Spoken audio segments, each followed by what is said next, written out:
Okay, good morning everyone. Namaskar. Good morning. Good morning.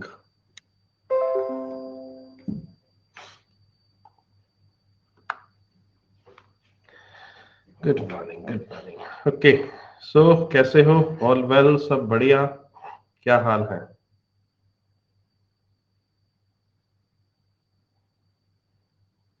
All well. चलो.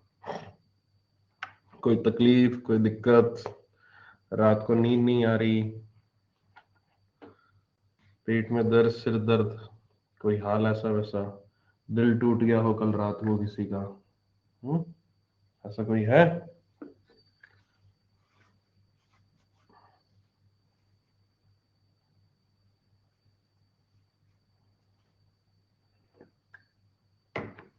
घुटने दर्द हो रहे हैं? दिमाग घुटनों में है कि ऊपर है?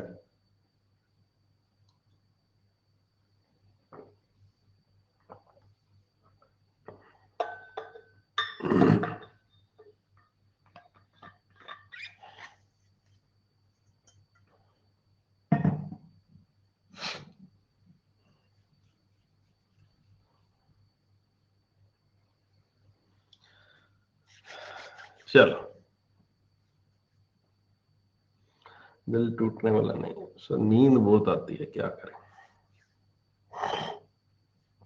सर जॉब जल्दी लगा दो, शादी हो जाए। हो बहुत ज्यादा समस्याएं हैं तुम्हें तो जिंदगी में, सारी समस्याएं तुम लोगों को है।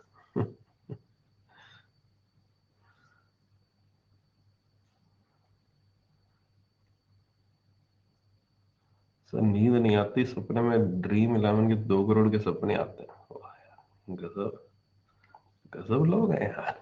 भाई क्या बात है, सुबह सुबह इतने मूड में हो यार तुम लोग, तो गजब वाले हैं। नींद में बातें कर रहे हो क्या, या जाग कर बातें कर रहे हो? डायलॉग तो ऐसे ही लग रहा है तुम्हारे नींद में हो अभी भी।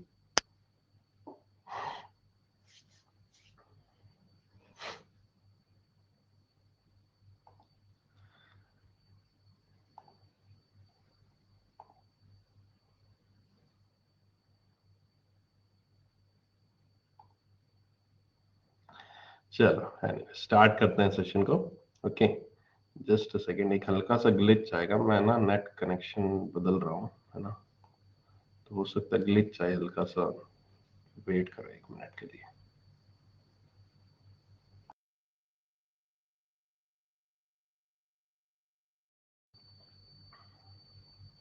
ओके, ठीक है।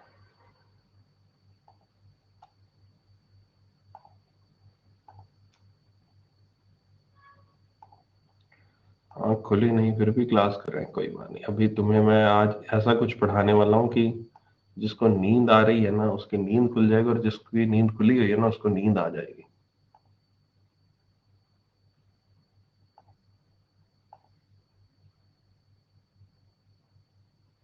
नहीं, हिंदी में नोट्स नहीं है इसमें available। चलो, आज हम पढ़ने वाले हिस्ट्री एंड दी कुछ फेजेस इंडियन बैंकिंग सिस्टम के। इंडियन बैंकिंग सिस्टम या फिर इंडिया में जो बैंक की शुरुआत कैसे हुई थी और कैसे कैसे धीरे धीरे इवॉल्वमेंट हुआ था यहाँ पर बैंकिंग का, बैंकिंग कैसे कैसे आई थी, बहुत सारी चीजें इसमें समझने वाली हैं। और इसी में हम चलेंगे। किस ओके, इसी में हम आगे बढ़ेंगे कि किस किस टाइप के बैंक्स हैं यहाँ पर हमारे इंडिया में, और आज भी उसके ऊपर बात करेंगे। और कल भी, कल मतलब कल नहीं, मंडे को बात करेंगे। ठीक है? तो इस पूरे के पूरे Indian banking system, types of bank, अलग अलग प्रकार के, चाहे पब्लिक सेक्टर बैंक हो, चाहे प्राइवेट सेक्टर बैंक हो, फॉरेन बैंक्स हो, रीजनल रूरल बैंक हो, कोऑपरेटिव बैंक्स हो, लोकल एरिया बैंक्स हैं यहाँ पर हमारे पास, small finance bank, payment banks, इन सब के ऊपर यहाँ पर और हिस्ट्री से रिलेटेड आज का लेक्चर रहेगा। और आपका नेक्स्ट मंडे का जो लेक्चर है वो रहेगा। तो 2 लेक्चर्स में हम ये सारी की सारी चीजें कवर कर लेंगे। बहुत ही इंपॉर्टेंट लेक्चर हैं ये वाले। खासकर टाइप्स ऑफ बैंक जब मैं समझाऊंगा तब वो वाला पार्ट बहुत इंपॉर्टेंट हो जाता है, और उनमें भी स्मॉल फाइनेंस बैंक और पेमेंट बैंक का, क्योंकि उसमें क्वेश्चन काफी ज्यादा देखने को मिलते हैं, है ना? और फिलहाल शुरुआत करते हैं हिस्ट्री से। और हिस्ट्री में चलते हैं, तो अगर आपको, ये आपके सामने कुछ हिस्ट्री यहाँ पर लिखी हुई है, देखो। अगर मैं हिस्ट्री की बात करूं इंडियन बैंकिंग इंडस्ट्री की या इंडियन बैंकिंग की, तो पिछले काफी सालों से हिस्ट्री से कोई भी question, not even a single question they have asked, not even single question. मुझे जहां तक याद है, जब से मुझे कहते हैं ना होशो हवास में मैं आया हूं, तब से मुझे याद है कि किसी भी एग्जाम में हिस्ट्री से कोई भी क्वेश्चन नहीं पूछा गया। लेकिन जस्ट वो आपके सिलेबस का या एक पार्ट बनता है आपके, है ना, क्योंकि अगर हिस्ट्री नहीं बताई जाएगी तो आप वो प्रेजेंट में कैसे आओगे, आपको पता कैसे चलेगा कि कौन कौन से बैंक हैं, क्या नेशनलाइजेशन हुआ था, स्टेट बैंक ऑफ इंडिया कब आया था, वगैरह वगैरह। तो इसलिए यहाँ पर आपका ये चीज जाननी, एक बेसिक कहते हैं ना किसी चीज का जानना, वो बहुत जरूरी होता है। तो इसको उतनी इंपॉर्टेंस नहीं देनी, उतना रट्टा नहीं मारना है, लेकिन हाँ आपको एटलीस्ट पता होने चाहिए चीजें। नॉर्मली मैं हिस्ट्री को ना हमेशा स्टूडेंट्स को बोल देता हूँ कि आप कर लेना, लेकिन मैं एक बार लाइन टू लाइन इन चीजों को पढ़ देता हूँ आपके साथ, क्योंकि इसमें समझाने वाला कुछ है नहीं। एटलीस्ट 2-3 स्लाइड्स ऐसी हैं जिनमें समझाने वाला कुछ नहीं होगा, जहां पर समझाने वाला होगा मैं वहां पर समझाना शुरू कर दूंगा। ठीक है, चलो मेरे साथ पढ़ना शुरू करते हैं। Establishment of bank of Hindustan in years 1717 Kolkata, उस वक्त कलकत्ता था यहाँ पर आपका, marked the starting of formal Indian financial system, जब शुरुआत हुई थी यहाँ पर। दिस बैंक 1832 में डिसकंटिन्यू कर दिया गया था उसके बाद, और उसके बाद यहाँ पर general bank of India, Aundh commercial bank यहाँ पर देखने को मिले थे, लेकिन ये बैंक्स भी फिर आगे कंटिन्यू नहीं कर पाए। पहला प्रेसिडेंसी बैंक जिसका नाम रखा गया था बैंक ऑफ कलकत्ता, इसको एस्टेब्लिश किया गया था 1806 में, जिसकी कैपिटल 50 लाख रुपए थी। अब देखो कैपिटल शब्द आ गया, कैपिटल शब्द हमने कल ही पढ़ा था अच्छे से, है ना, तो इसी तरह से मैं बार बार ऐसे शब्द को नहीं बताऊंगा, क्योंकि मैं ये मानता हूं कि आप लोग इस शब्द को ऑलरेडी जानते हैं। ठीक है, कैपिटल हुई थी 50 लाख, जो मॉडर्न बैंकिंग सर्विस है उसके अकॉर्डिंग यहाँ पर उसको समझना था। और ये बेसिकली इस्तेमाल किया जाता था फॉरेन ट्रेड के लिए और ब्रिटिशर आर्मी और सिविल सर्वेंट्स के यहाँ पर रेमिटेंसेस के लिए। रेमिटेंसेस का मतलब होता है फंड्स को ट्रांसफर करना एक जगह से दूसरी जगह, उसको हम रेमिटेंसेस कहते हैं, रेमिटेंस कहते हैं। तो उनके लिए इस्तेमाल किया जाता ब्रिटिश आर्मी पर्सनल के लिए। और गवर्नमेंट ने इसमें 20% का हिस्सा अपना ले रखा था, 20% सब्सक्राइब कर रखा था उसके कैपिटल को। एंड इसको later on Bank of Bengal नाम दिया गया 1809 में, 3 साल बाद इसका नाम बदल दिया गया। फिर बैंक ऑफ मद्रास यहाँ पर स्टैब्लिश किया गया, जो कि दूसरा प्रेसिडेंसी बैंक था 1843 में। बैंक ऑफ बॉम्बे आया 1843 में एक बार फिर से। और ये तीनों के तीनों बैंक प्रेसिडेंसी बैंक इसलिए कहलाते थे क्योंकि ये यहाँ पर ईस्ट इंडिया कंपनी के द्वारा स्टैब्लिश किए गए थे within the jurisdiction of our country, और इसलिए उनको प्रेसिडेंसी बैंक कहते थे। और ये रॉयल चार्टर्स जो उनके कानून था, जो ब्रिटिशर्स का कानून था, उसके तहत ये एस्टेब्लिश किए गए थे। इसके बाद इन तीनों की तीनों बैंक्स को यहाँ पर 1921 में मर्ज करके इंपीरियल बैंक ऑफ इंडिया नाम दे दिया गया। और इंपीरियल बैंक ऑफ इंडिया को आज की डेट में आप स्टेट बैंक ऑफ इंडिया के नाम से जानते हैं, जो कि हमारी कंट्री का पहला पब्लिक सेक्टर यहाँ पर बैंक बना था। ठीक है, तो जो स्टेट बैंक ऑफ इंडिया है उसकी बेसिक शुरुआत आप मान के चल सकते हो कि 1806 में हुई थी, इतने साल पुरानी हुई थी। उसके बाद इसके नाम बदलते गए और फिर इसको अलग से एक नाम दे दिया। 19वीं और 20वीं शताब्दी की बात करूं तो अब एक स्वदेशी मूवमेंट यहां पर आया था हमारे। अगर किसी ने भारत का एक फ्रीडम स्ट्रगल, अगर इंडिया फ्रीडम स्ट्रगल पढ़ा होगा तो आपको डेफिनेटली स्वदेशी मूवमेंट के बारे में पता होगा। तो वो स्वदेशी मूवमेंट के दौरान इंडिया में और भी बहुत सारे बैंक्स एस्टेब्लिश किए गए थे, और खासकर इंडियन बैंक्स यानी कि उनकी ओरिजिन इंडिया में ही हुआ था, जो मालिक था वो भी इंडिया का था, सब कुछ इंडिया का था, जिसमें Punjab national bank 1874, bank of India, Canara bank 1906, Indian bank 1907, bank of Baroda 1908 में आया, और यहाँ पर सेंट्रल बैंक ऑफ इंडिया 1911 में आया। इसके बाद यहाँ पर एक कोऑपरेटिव बैंक्स की भी शुरुआत हुई, और उसकी शुरुआत की गई श्री विठल एल कवथेकर जी के द्वारा, जिन्होंने यहाँ पर अर्बन कोऑपरेटिव क्रेडिट सेगमेंट जो है 1889 में शुरुआत की, और स्टेट ऑफ बड़ौदा में, तो उस टाइम जो कहा जाता था उसको एरिया को स्टेट ऑफ बड़ौदा। उसके बाद एक सेकंड अर्बन कोऑपरेटिव बैंक की शुरुआत हुई like the people's cooperative society 1905 Bengaluru में, और ये यहाँ पर प्रिंसली स्टेट ऑफ मैसूर में इसकी शुरुआत की गई थी। ओके, अगर अभी किसी को जैसे कोऑपरेटिव, सर कोऑपरेटिव क्या है, कोऑपरेटिव क्रेडिट या कोऑपरेटिव बैंक, अगर किसी को हल्का फुल्का कंफ्यूजन हो रहा है तो डोंट वरी, कोऑपरेटिव बैंक से रिलेटेड एक पूरा अच्छे से टॉपिक आएगा। हम पूरा आधा घंटा लगाकर कोऑपरेटिव बैंक को डिस्कस करेंगे। तो अभी इस चीज को हम स्किप करते हैं, अभी सिंपल हम हिस्ट्री पढ़ रहे हैं, ठीक है। अभी पढ़ेंगे पब्लिक सेक्टर क्या होता है वगैरह वगैरह, उनकी डेफिनेशन आराम से पढ़ेंगे, ठीक है। ओके, रूरल कोऑपरेटिव मूवमेंट यहाँ पर स्टार्ट हुआ। उस वक्त यहाँ पर लोगों को पैसा चाहिए था, लोगों को यहाँ पर लोन के फॉर्म में पैसा देना था। 1904 में यहाँ पर एक कोऑपरेटिव सोसाइटी एक्ट पास किया गया और फिर यहाँ पर लोगों को लोन देना, कोऑपरेटिव सोसाइटी का जो बेसिक मकसद था उस चीज को पूरा किया गया और कुछ अमेंडमेंट्स किए गए उसमें 1912 में, ठीक है। फिर 1920 और 1930 में काफी ज्यादा यहाँ पर पूछ पूछ कह सकते हैं, उतार चढ़ाव, टर्बुलेंस जिसको कहते हैं, वो देखने को मिले फाइनेंशियल मार्केट में, जिसकी वजह से बहुत सारे बैंक्स को यहाँ पर बंद करना पड़ा।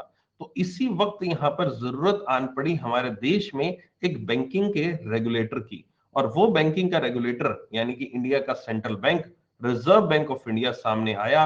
हिल्टन यंग कमीशन की रिकमेंडेशन में 1935 में उसको एस्टेब्लिश किया गया था। लेटर ऑन यहाँ पर धीरे धीरे चीजें इवॉल्व होती गई। हमारे भारत जो है आजाद हुआ, स्वतंत्रता मिली हमारे भारत को, और फिर यहाँ पर सबसे पहले स्वतंत्रता के बाद रिजर्व बैंक ऑफ इंडिया को 1 जनवरी 1949 के में यहाँ पर आपका नेशनलाइज कर दिया गया, यानी कि रिजर्व बैंक ऑफ इंडिया अब पूर्णतः यहाँ पर इंडिया की गवर्नमेंट के अधीन आ चुका था। उसके बाद स्टेट बैंक ऑफ इंडिया का नंबर लगा 1 जुलाई 1955 को, और उसके बाद 19 जुलाई 1969 को सबसे पहले यहाँ पर 14 सबसे बड़े प्राइवेट सेक्टर बैंक जो थे उनको मर्ज कर दिया गया, उनको नेशनलाइज कर दिया गया, जिनकी कैपिटल जो थी 50 करोड़ रुपए थी, जिनकी कैपिटल जो थी 50 करोड़ रुपए थी, उनको सबसे पहले यहां पर आपका नेशनलाइज किया गया।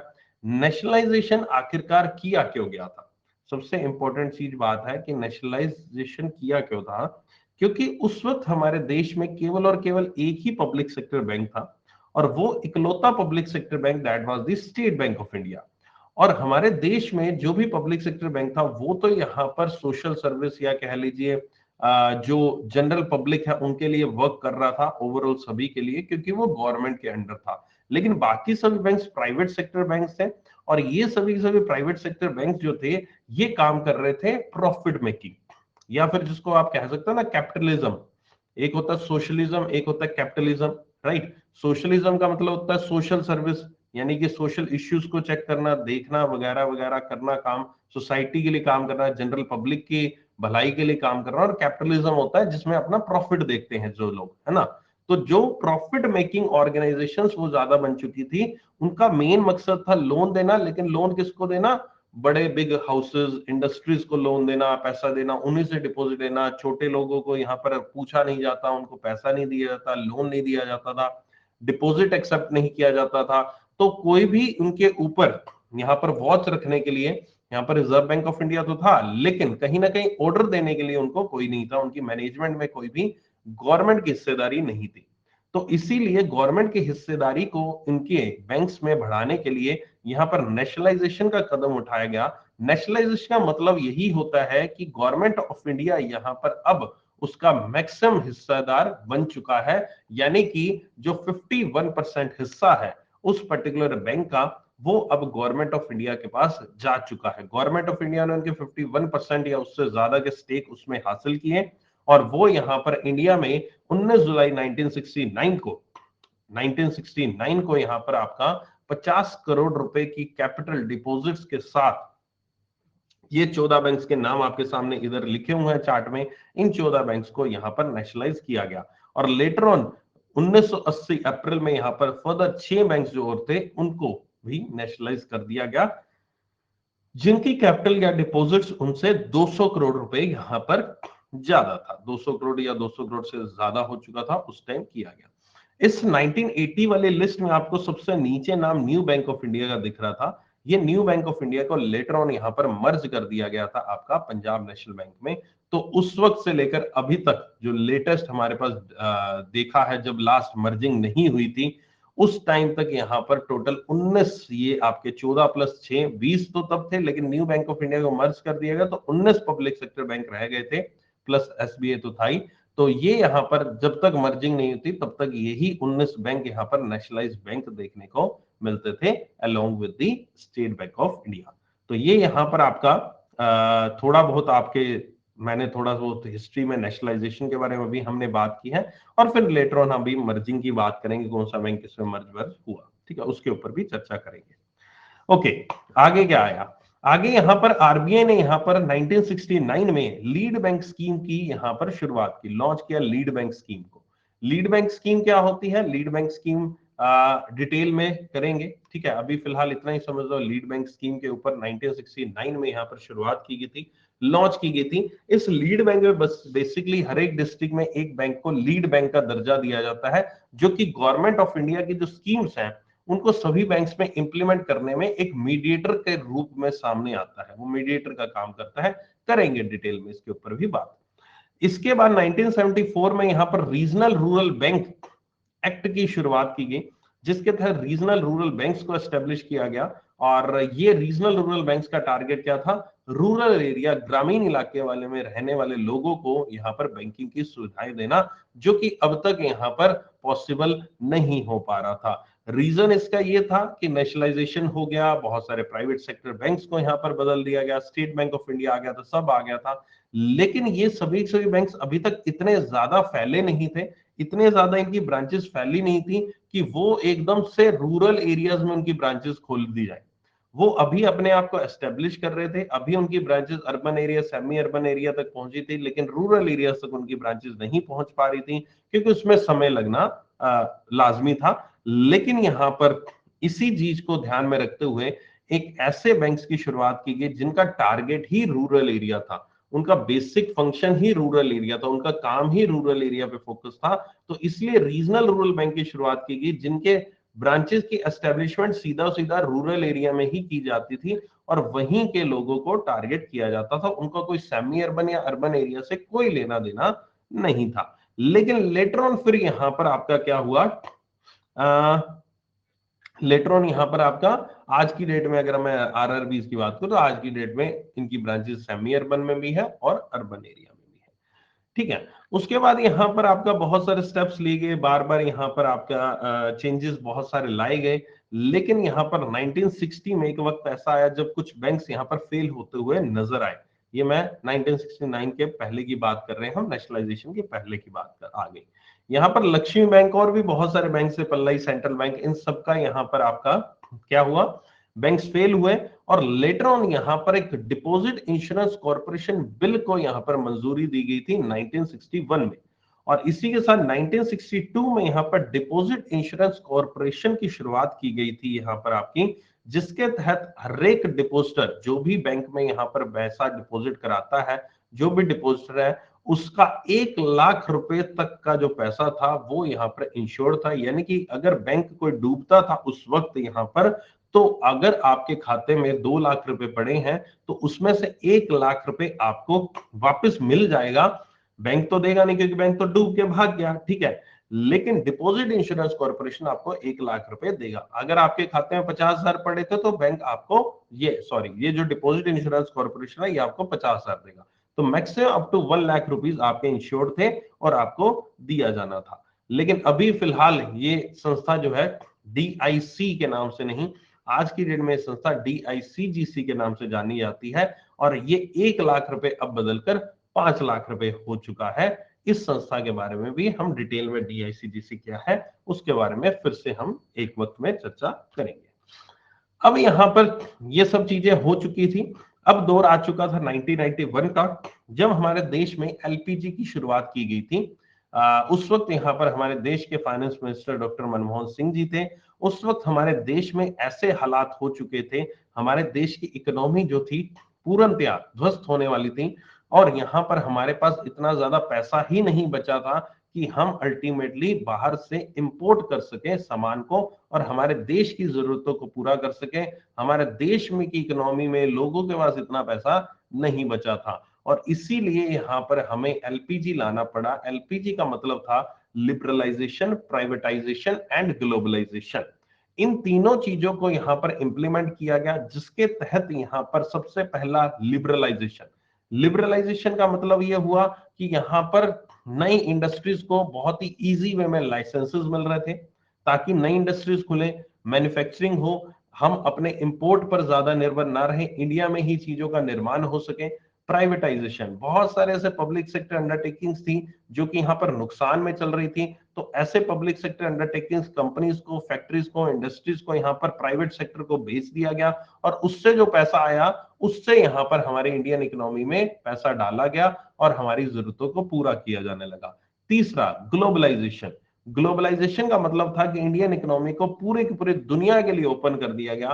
पहले 1991 से पहले हमारे देश की जो इकोनॉमी थी, ज्यादा कंट्रीज के साथ नहीं जुड़ी हुई थी, बहुत सारे कंट्रीज के साथ हमारे जो व्यापार था वो रिस्ट्रिक्टेड था। लेकिन 1991 एलपीजी के बाद, यहां पर ग्लोबलाइजेशन आने के बाद, हमारा जो व्यापार था बहुत सारे देशों के साथ हमने ओपन किया, उनसे कोई सामान इंपोर्ट करना, वहां पर एक्सपोर्ट करना, उससे यहां पर हमारे देश की जो स्थिति थी वो काफी बेहतर होनी शुरू होगी। और इसी 1991 के दौरान जो मैंने अभी बात की आपको लिबरलाइजेशन की, that is the L. L के तहत क्या था कि लाइसेंसेस दिए जाने थे। अब लाइसेंसेस देने में और दूसरा प्राइवेटाइजेशन था, ये दोनों पॉइंट्स यहां पर बैंकिंग सेक्टर पे इंप्लीमेंट किए गए। और कुछ ऐसे बैंक्स थे, कुछ ऐसे नए ऑर्गेनाइजेशंस थी जिनको बैंकिंग का लाइसेंस दिया गया, और ये रिकमेंडेशन थी आपकी Narasimhan committee on financial sector reforms. ये कमेटी बैठी गई, रिजर्व बैंक ऑफ इंडिया के पूर्व गवर्नर थे नरसिम्हन जी, इनके यहां पर नाम से नरसिम्हन कमेटी, ये चेयरपर्सन थे उस कमेटी का, इनके नाम से कमेटी बिठाई गई और इनके द्वारा रिकमेंडेशंस दिए गए बहुत सारे। उनकी रिकमेंडेशंस के ऊपर अभी थोड़ी देर में ही, आज ही की क्लास में बात करेंगे और क्या क्या रिकमेंडेशन दिए थे डिटेल में। ये दो कमेटीज थी, नरसिम्हन 1 कमेटी, नरसिम्हन 2 कमेटी, दोनों के बारे में बात करेंगे।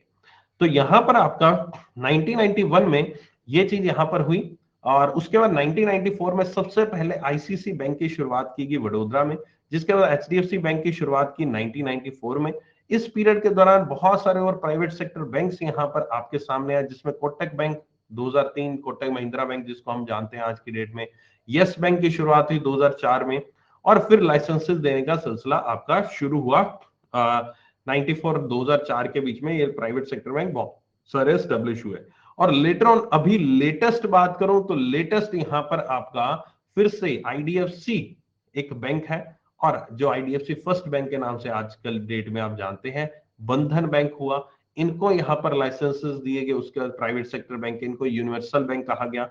और इसके बाद 2015 में पेमेंट बैंक और स्मॉल फाइनेंस बैंक की शुरुआत की गई थी। तो ये यहां पर आपका मैंने अभी जो बताया आपको पूरा का पूरा ए टू जी इंडिया की जो इंडिया की जो हिस्ट्री थी 1770 से लेकर आपकी आज की डेट 2023 तक की हिस्ट्री। अभी मर्जिंग बाकी है, मर्जिंग मैंने अभी बताई नहीं है, मर्जिंग के ऊपर भी चलेंगे यहाँ पर आपका, जब मैं आपको पब्लिक सेक्टर बैंक्स की बात करूंगा, उसकी डेफिनेशन वैक्सीनेशन बताएंगे, तब हम मर्जिंग के बारे में भी बात करेंगे। ठीक है, फिलहाल यहाँ पर ये पब्लिक सेक्टर बैंक्स और पेमेंट बैंक और स्मॉल फाइनेंस बैंक तक यहाँ पर हमारी हिस्ट्री रही। अभी यहाँ पर जो हिस्ट्री मैंने आपको बताई है, आई होप कि हिस्ट्री आपको उतनी बोरिंग लगी नहीं होगी जितनी मैंने आपको बोली थी, है ना। स्टिल आपके दिमाग में चीजें एक टाइमलाइन के रूप में छपी होंगी। जो टाइमलाइन के रूप में चीजें छपी हैं उनको यहाँ पर सिस्टम में बिठा के रखना, ज्यादा घुसकर रट्टा मारने की जरूरत नहीं। आई होप कि मैंने जिस तरह से आपको समझाया उस हिसाब से आपको रट्टा मारने की आवश्यकता पड़ेगी भी नहीं, है ना। हाँ, थोड़े बहुत ईयर वियर होते हैं, थोड़ा रट्टा मारना पड़ता है, लेकिन बाकी चीजें आपको एक टाइमलाइन जो है आपके दिमाग में अपने आप ही बैठ गई होगी, है ना।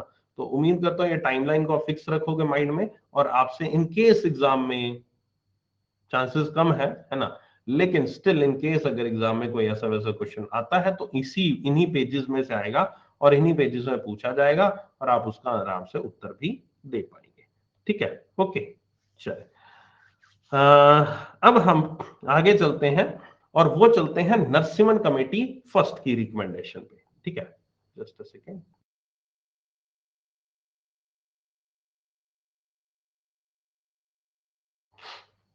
बताया ना दिवांशी, याद करना है नहीं करना, अभी तो बताया। नेशनलाइज बैंक को गवर्नमेंट जॉब क्यों बोलते हैं? नहीं बोलते, किसने कहा बोलते हैं? नहीं बोलते। बैंक में जॉब को गवर्नमेंट जॉब थोड़ी ना बोलते हैं। बैंक में जॉब जो है पब्लिक सेक्टर अंडरटेकिंग जॉब है। अभी बात बात करेंगे पब्लिक सेक्टर बैंक से, समझाऊंगा तब, है ना। सर नाइस एक्सप्लेनेशन, पिछले बैच में इतने अच्छे तरीके से नहीं कराया था यार, ये बेइज्जती थी, कॉम्प्लीमेंट है।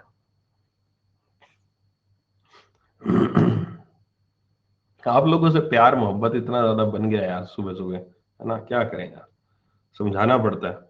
नहीं समझाएंगे तो फिर क्या, कहाँ जाएंगे बताओ। ये भाई कह रहा है पिछले बैच में इतना नहीं समझा, पिछले बैच में मैंने समझाया नहीं था, मुझे याद है। पिछले बैच में तो ये हिस्ट्री पहली बार हुई है, आपको पता है पहली बार हुई है मैंने हिस्ट्री पढ़ाई है इसकी। मैं पता है क्या कि तुम्हें हिस्ट्री पढ़ लेना यार आराम से बाद में खुद से।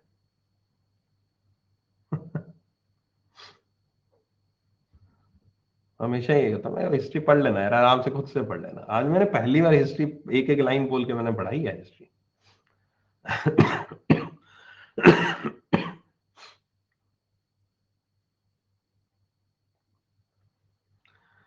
चलो आगे चलते हैं। अब तुम्हारी हालत खराब होने वाली है। Narasimhan committee first. Narasimhan committee यहां पर आपका क्या कहता है, नरसिम्हन कमेटी आप क्या कहता है, ये 1991 में आया था नरसिम्हन कमेटी, ठीक है। एंड इसमें यहां पर उन्होंने कुछ चीजें रिकमेंडेशन की, रिकमेंडेशन दिया कि ये चीजें बैंकिंग सेक्टर में होनी चाहिए, ठीक है। और यहां पर अब जो सेक्टर में होनी चाहिए उन्होंने रिकमेंडेशन दिया, उसमें से जो जो चीजें इंप्लीमेंट की गई हम केवल उसी की बात कर रहे हैं। सबसे पहली चीज, lowering SLR and the CRR, statutory liquidity ratio और द कैश रिजर्व रेशियो, इन दोनों को यहां पर रिड्यूस करने की रिकमेंडेशन दी गई और उसको यहां पर रिड्यूस भी कर दिया गया। आपका 1991 में यहां पर आपका 38.5 और 97 में 25% यहां पर एसएलआर को कर दिया गया था, ठीक है। तो एसएलआर को यहां पर लोअर किया गया उस वक्त। अब एसएलआर सीआरआर क्या होता है, डिटेल में reserve Bank of India monetary policy में करेंगे। ये सारी सारी जो रिकमेंडेशंस है ना, ये सारी की सारी रिकमेंडेशन आपकी आधी बैंकिंग कवर कर लेती है। जितनी रिकमेंडेशन दी है ना नरसिम्हन कमेटी 1 और 2 ने, ये आधी से ज्यादा बैंकिंग की टर्म्स कवर कर लेती हैं, जो मैं आने वाले लेक्चर में पढ़ाने वाला हूं। तो इसलिए जस्ट मैं इनकी रिकमेंडेशन पढ़ रहा हूं, मैं इनको एक्सप्लेन नहीं कर रहा, ठीक है, ओके। अगला है प्रूडेंशियल नॉर्म्स। प्रूडेंशियल नॉर्म्स यहां पर रिलेटेड है एनपीए से रिलेटेड। उन्होंने एनपीए से रिलेटेड यहां पर कुछ क्लोजेस दिए, एनपीए से रिलेटेड कुछ बातें कही और उसको यहां पर रिजर्व बैंक ऑफ इंडिया ने यहां पर आपका इंप्लीमेंट किया। उसके बाद यहां पर कैपिटल एडिक्वेसी नॉर्म्स के बारे में बात की, कैपिटल एडिक्वेसी रेशियो के बारे में बात की, जो कि बेसल नॉर्म से रिलेटेड है। जो बेसल नॉर्म से रिलेटेड है, इससे रिलेटेड यहां पर उन्होंने आरबीआई ने कैपिटल एडिक्वेसी रेशियो 8% फिक्स कर दिया। सभी सभी पब्लिक सेक्टर बैंक्स 96 तक 8% यहां पर इस चीज को अचीव भी कर रहा है, जो कि आज की डेट में हम 9% जानते हैं जिसको। डीरेगुलेशन ऑफ इंटरेस्ट रेट, जितने भी इंटरेस्ट रेट्स थे यहां पर आपके, यानी कि जो इंटरेस्ट रेट बैंक्स डिपॉजिट्स पे यहाँ पर देते थे, एडवांसेस पे यहाँ पर आपका लेते हैं, उनको डीरेगुलेट कर दिया, यानी कि बैंक्स के ऊपर छोड़ दिया गया कि बैंक्स को कहा गया कि अपने रेट ऑफ इंटरेस्ट आप खुद डिसाइड कीजिए। अगला आया यहाँ पर आपका recovery of debts. Recovery of debt due to bank and financial institution act 1993 की शुरुआत की गई, जिसके तहत डेट रिकवरी ट्रिब्यूनल्स को एस्टेब्लिश किया गया था। Competition from new private sector bank, उन्होंने प्राइवेट सेक्टर बैंक्स को यहाँ पर नए लाइसेंसेस देने के लिए भी यहाँ पर कहा, रिकमेंडेशन दी गई। गवर्नमेंट ऑफ इंडिया ने नए लाइसेंसेस दिए, जिसके तहत आईसीसी बैंक की शुरुआत मैंने अभी आपको बताया था की गई थी, ठीक है। और इवन उन्होंने ये भी कहा था कि फॉरेन इंस्टीट्यूशनल इन्वेस्टर, जो बाहर से विदेशी जो पैसा है, वो भी इंडिया में 20% तक आ सकता है और एनआरआई 40% तक, यानी कि इंडिया के जो प्राइवेट सेक्टर बैंक्स हैं उसमें 20% हिस्सा बाहर के इंस्टीट्यूशनल इन्वेस्टर्स का और 40% हिस्सा बाहर के एनआरआई व्यक्ति का हो सकता है। एक्सेस टू कैपिटल मार्केट, यानी कि यहां पर banking companies acquisition and transfer of undertaking act को यहां पर अमेंड किया गया और इसमें यहां पर अब सेंट्रल गवर्नमेंट ऑफ इंडिया का जो हिस्सा था, वो यहां पर पब्लिक सेक्टर बैंक में एक प्रोविजन बनाया गया कि पब्लिक सेक्टर बैंक जो रहेंगे उसमें 51% से नीचे उनकी होल्डिंग नहीं जाएगी, 51% से होल्डिंग नीचे नहीं जाएगी। ऐसा banking companies acquisition and transfer undertaking act में अमेंडमेंट किया गया था, ठीक है। अब ये खबर, ये जो है ना एक्सेस टू कैपिटल मार्केट, देखो यहां पर क्या किया गया, अब एक पूरा पूरा बैंकिंग कंपनी एक्ट अमेंड किया गया था, ठीक है। इस एक्ट को अमेंड किया गया था। अब ये एक्ट को अमेंड किया गया था अभी हाल फिलहाल में, जो पब्लिक सेक्टर बैंक्स को यहां पर क्या किया जा रहा था, प्राइवेट सेक्टर बैंक में कन्वर्ट किया जा रहा था। अभी खबरें आई थी ना, प्राइवेटाइजेशन होगा, बैंक्स प्राइवेटाइजेशन होंगे, ठीक है। मैंने तब भी कहा था, जो लोग मुझसे तब भी जुड़े थे, तब मैंने भी कहा था इतना आसान नहीं है, टेंशन मत लो, है ना। लेकिन वही बात होती है ना, हम जब कोई चीज बोलते हैं तो सारे स्टूडेंट्स या सारे लोग, दुनिया ये सोचती है कि ये तो अपने फायदे के लिए बोल रहा है, क्योंकि इनकी दुकान बंद हो जाएगी वगैरह वगैरह, इसलिए तो बोल रहे हैं, है ना। चीजें इतनी आसान होती नहीं है जितनी दिखती हैं, क्योंकि हम लोग इस सेक्टर से जुड़े हुए हैं, है ना। हम लोग इसकी इंटरनली चीजें हमें देखी हुई हैं, इतने सालों की नौकरी कर ली अरब, तो है ना। तो इसलिए हमें थोड़ा बहुत आइडिया होता है कि ये सब चीजें रातों रात नहीं हो सकती, है ना। ये सब चीजें बहुत समय मांगती है, बहुत ज्यादा टाइम लगता है इन सब चीजों को होने में।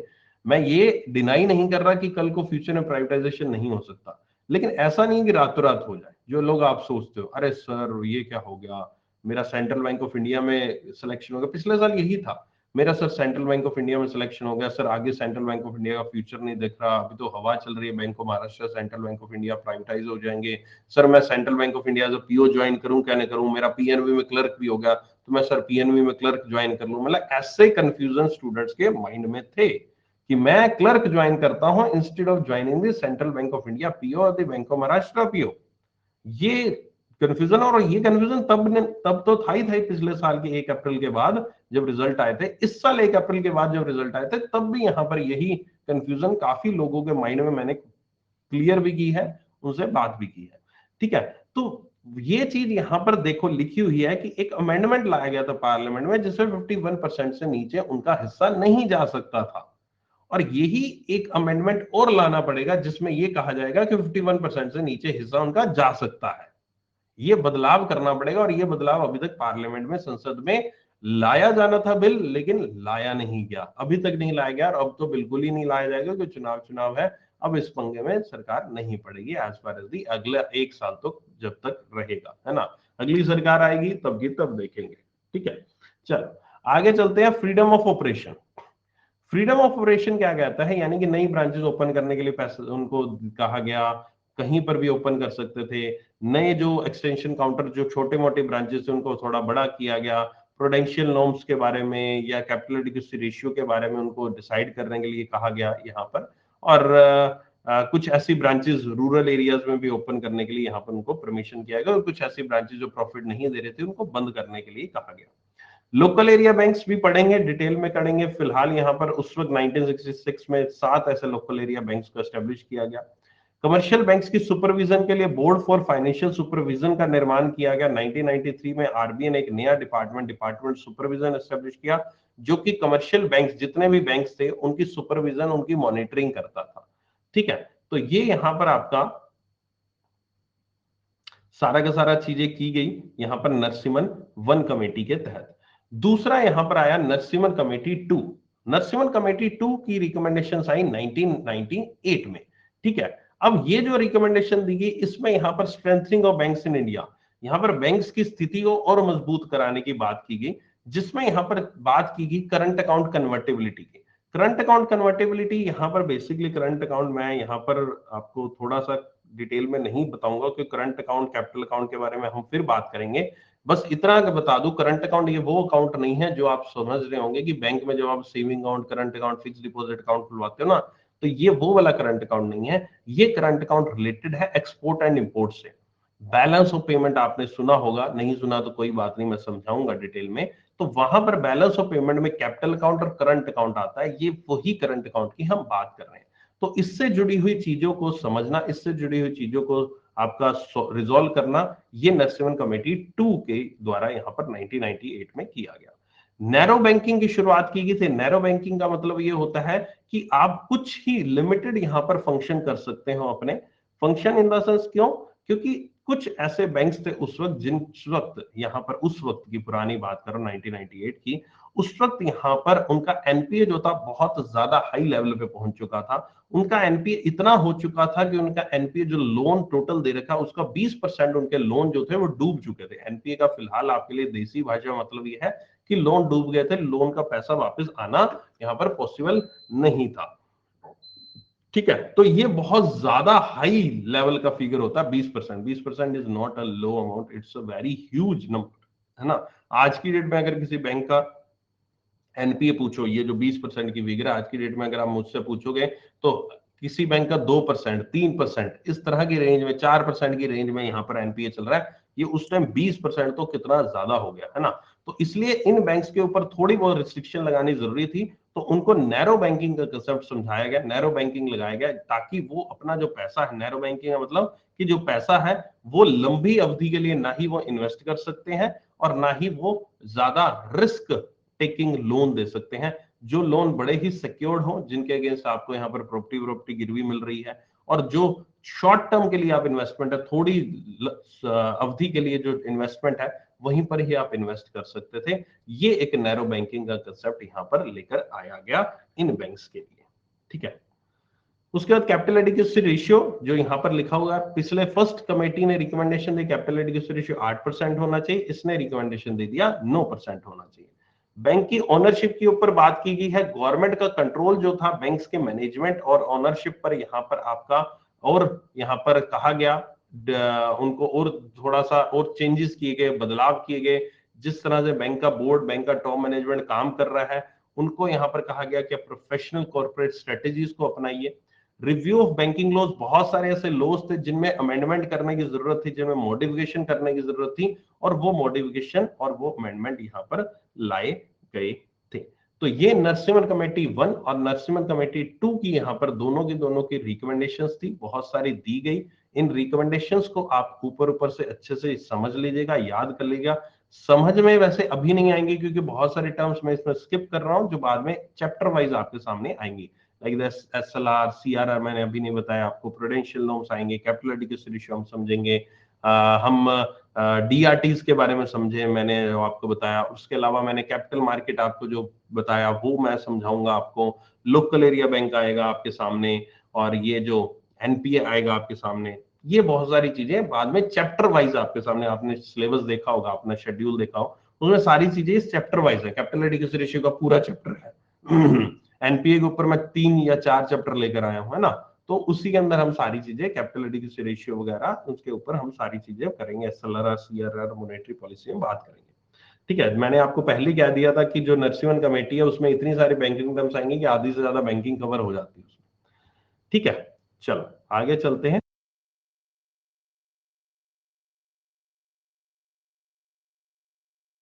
आरबीआई के ऊपर भी बात करेंगे डिटेल में। आरबीआई पूरा का पूरा लेक्चर, 3 लेक्चर हैं आरबीआई के ऊपर, तब समझेंगे आरबीआई का। ये कुछ इंपॉर्टेंट लेजिस्लेशंस या कह लीजिए कानून थे, जो यहाँ पर बैंक्स की इंडिया में जो भी एस्टेब्लिशमेंट किया गया, चाहे पब्लिक सेक्टर था चाहे प्राइवेट सेक्टर था, उनमें यहाँ पर काम आया। सबसे पहले RBI act 1934, banking regulation act 1949, state bank of India 1955, state bank of India act 1959, subsidiary banks जो कि आज की डेट में मर्ज कर दिए गए, अभी बात करेंगे। Deposit insurance and guarantee corporation act 1961, अभी हमने बात की। Banking companies acquisition and transfer undertaking इन 1970, 1969 में जो आपके नेशनलाइजेशन हुआ था, ये वो वाला एक्ट है। उसके बाद 1980 का ये जो एक्ट है, ये 1980 में जो हुआ था नेशनलाइजेशन, उसकी बात करें। और state bank repeal and amendment act 2018 आया, जिसके तहत यहाँ पर स्टेट बैंक ऑफ इंडिया की जो सब्सिडरीज थी उनको मर्ज कर दिया गया था। और फिर यहाँ पर एक और एक्ट आया था जिसके तहत यहाँ पर मर्जिंग भी की गई थी। यहाँ पर अभी लेटेस्ट जो 19 पब्लिक सेक्टर बैंक थे, वो यहाँ पर आपके 11 में रह गए थे, 11 की उनकी संख्या रह गई थी, उनके ऊपर भी यहाँ पर एक अमेंडमेंट आया था। राइट। चलो भाई, हिस्ट्री मेरी तरफ से एंड है। अब हम चलते हैं प्रेजेंट पे। अब हम बातें करेंगे प्रेजेंट की। हिस्ट्री यहां तक हो चुकी है जो आपको मैंने समझाई। अब थोड़ा सा और आगे चलते हैं, types of bank, history, phases Indian banking system के, ये टॉपिक यहां पर एंड हुआ आपका, और टाइप्स ऑफ बैंक्स के ऊपर चर्चा करते हैं। ये है आपके टाइप्स ऑफ बैंक। चलो पढ़ो इनको एक बार, मैं पानी पी लूं, इजाजत हो तो।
पढ़ लिया, इतनी जल्दी पढ़ लिया, कमाल कर दो, बड़ी स्पीड तेज है तुम लोगों की। कोई 5-6 मिनट 10 मिनट लगाते यार, मैं भी आराम कर लेता।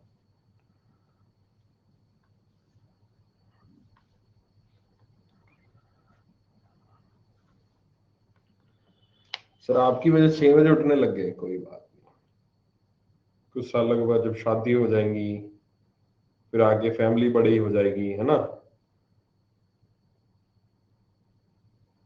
फिर अपने आप नेचुरली उठना पड़ेगा, फिर सर थोड़ी ना आएंगे उठाने के लिए, फिर कोई नन्ना मुन्ना उठाएगा, सोने ही नहीं देगा, उठाएगा तो क्या।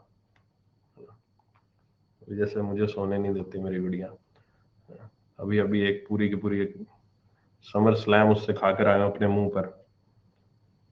सुबह मेरा अलार्म नहीं बजता है ना, आजकल क्या होता है सुबह सुबह पता नहीं क्या उसको आदत, 5:30 बजे ना सुबह आकर मेरे मुंह पर ऐसे लात मारेगी जोर से, हाँ, मेरी नींद खुल जाती है। अलार्म आजकल मैं बंद कर रहा हूँ, है ना, अपने अभी पता नहीं उसको क्या है, 5:30 बजे आकर पूरी यू टर्न ले लेती है, ऐसे रात को ऐसे सुलाते हैं, है ना, और सुबह ऐसे हो जाती है, मतलब कि रात को हम ऐसे, क्या एंगल तुम्हारा होता है ना, जो रात को हम ऐसे सुलाते हैं उसको, सिर इसका इधर होता है और मैं इसके पैरेलल ऐसे सो रहा होता हूँ, और सुबह जब उठती है तो वैसे हो जाती है। रात को नींद में 2-4 लाते तो मैं अपने पेट पे खा लेता हूँ, सुबह उठते उठते वो ऐसे हो जाता है, उसका पैर मेरे मुंह पर इंक्लाइंड पूरा, और यहाँ पर मैं 2-3 लाते अपने मुंह पर ऐसे खाता हूँ, अपने आप नींद खुल जाती है। तो ये तुम्हारा मैथ्स का क्वेश्चन बन गया ना, रात को एक व्यक्ति दूसरे व्यक्ति के पैरेलल सोता है ना, और फिर रात को 3 बजे उसका एंगल जो है वो 90 डिग्री मूव हो जाता है, और फिर धीरे धीरे एंगल उसका थोड़ा सा और इंक्लाइन हो जाता है। तो अगर इस इंसान की हाइट इतने मीटर है, इस इंसान की हाइट इतने मीटर है, तो बताओ ये कितने एंगल पे इंक्लाइन होगा कि इसके पैर जो होंगे इसके मुंह को टच करेंगे सुबह 6 बजे, है ना। क्वेश्चन बन गया यार ये तो मैथ्स का।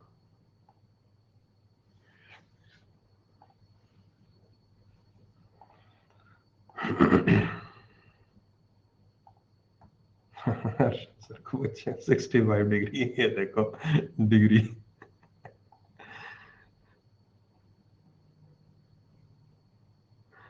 हम मूव ऑन करते हैं, वो मूव ऑन करते हैं भाई साहब, जिंदगी में मूव ऑन करना ही रह गया बस, और कुछ जिंदगी में बचा ही कहाँ है। ठुकरा के मेरा प्यार इंतकाम देखेगी, अब मूव ऑन ही करना है जिंदगी में।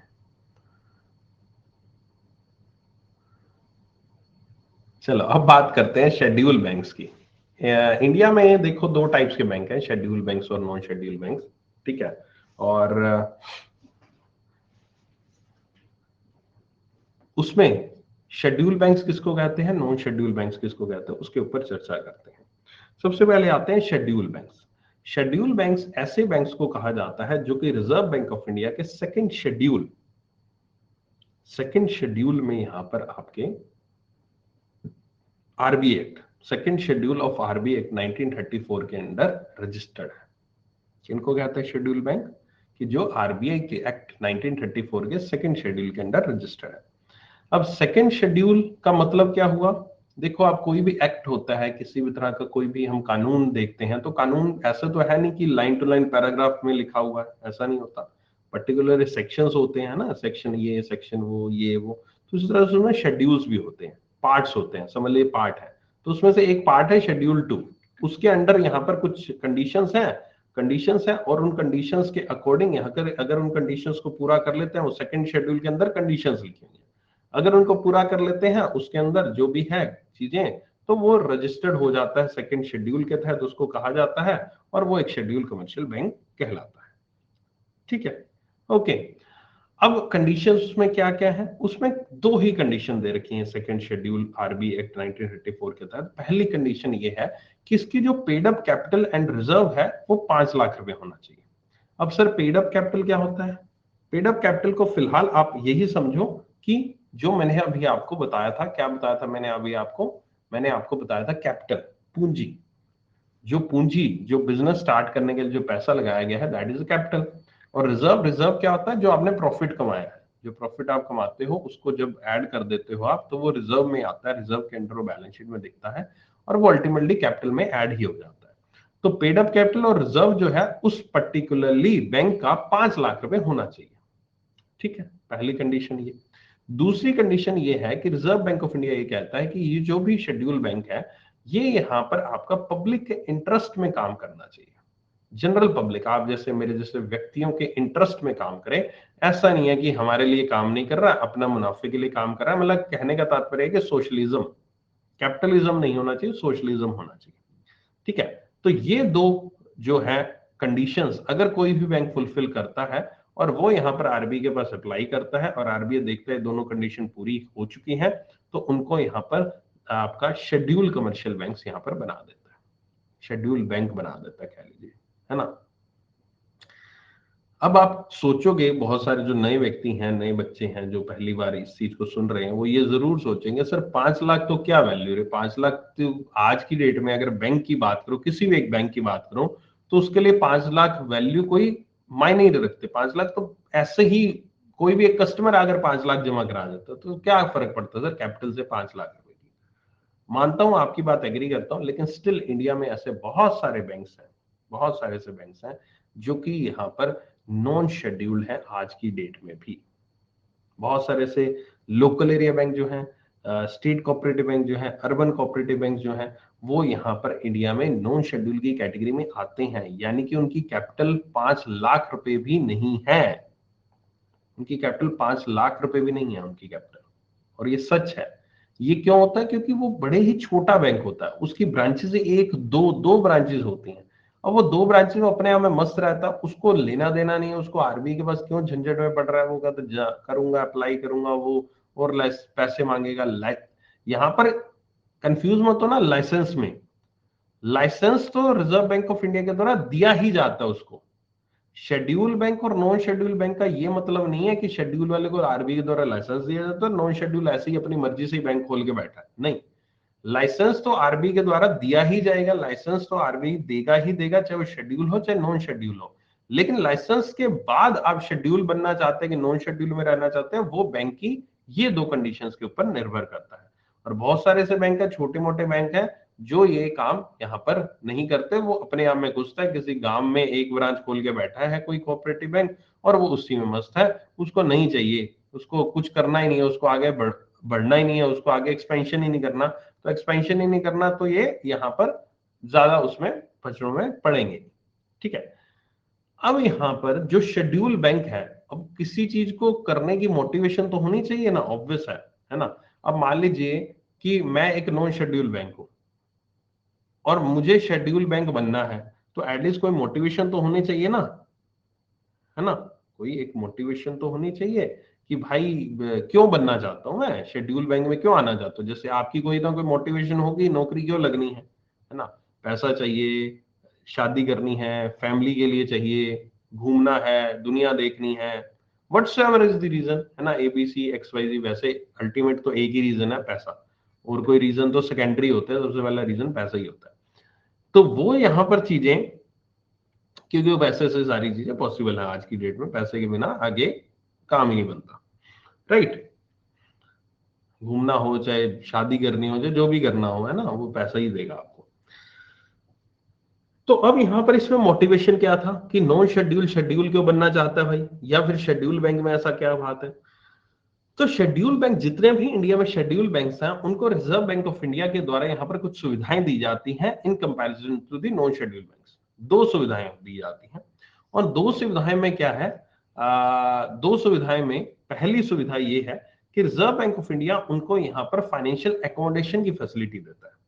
फाइनेंशियल एकोमोडेशन का मतलब क्या हुआ? फाइनेंशियल एकोमोडेशन हुआ यहाँ पर रिजर्व बैंक ऑफ इंडिया के मॉनेटरी पॉलिसी सुनी होगी जरूर, पढ़ी है नहीं पढ़ी दैट इज डिफरेंट थिंग, लेकिन कहीं ना कहीं करंट अफेयर्स में या कहीं पर भी कुछ भी आपने नाम जरूर सुना होगा कि Reserve Bank of India repo rate increase करता है, डिक्रीज करता है, रेपो से यहाँ पर बैंक्स को पैसा मिलता है, reserve Bank of India banks को पैसा देता है और बैंक्स आगे फिर पैसा बांटते हैं। ऐसे शब्द, ऐसी कुछ लाइन सुनी होंगी आपने, है ना। और आई एम श्योर कि लाइन जो भी सुनी होंगी आपने गलत ही सुनी होंगी, मतलब आपने कहीं से भी पहले भी मॉनेटरी पॉलिसी पढ़ी होगी ना, मॉनेटरी पॉलिसी आपने गलत ही पढ़ी होगी, आई एम डैम श्योर, है ना। जब मैं पढ़ाऊंगा मॉनेटरी पॉलिसी तब आप सोचोगे, तब आपकी आंखें खुलेंगी, अगर आपने पहले पढ़ रखी है। पहले नहीं पढ़ रखी तो बढ़िया बात है ना, पढ़नी भी नहीं कहीं से। और अगर पढ़ रखी है तो आप खुद सोचेगा अरे सर ये क्या पढ़ गया, हम तो मतलब मॉनेटरी पॉलिसी को चोर ही समझते थे, आज आपने पहली बार मॉनेटरी पॉलिसी का मतलब ही अलग कर दिया। ठीक है, तो तब करेंगे मॉनेटरी पॉलिसी के ऊपर बात।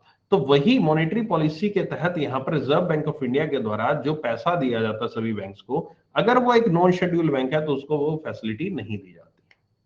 अगर वो शेड्यूल बैंक है तभी उसको वो फैसिलिटी मिलती है, नहीं तो वो फैसिलिटी उसको नहीं मिलती है।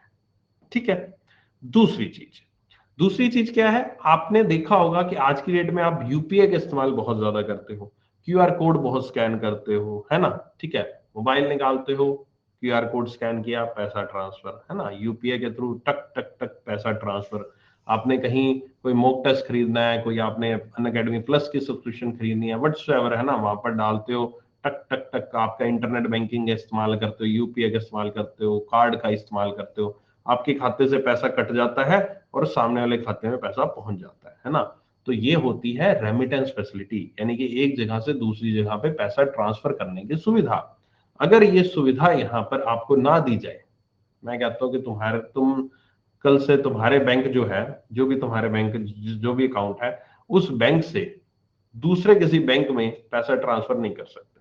आप अपने बैंक के अंदर कर सकते हो, है ना। अगर मान लो स्टेट बैंक ऑफ इंडिया खाता है, स्टेट बैंक ऑफ इंडिया के अंदर ही दूसरे अकाउंट में पैसा ट्रांसफर कर सकते हो। आप किसी दूसरी जगह पे दूसरे बैंक अकाउंट में पैसा ट्रांसफर नहीं कर पाओगे, चाहे किसी भी माध्यम से, किसी भी मोड से।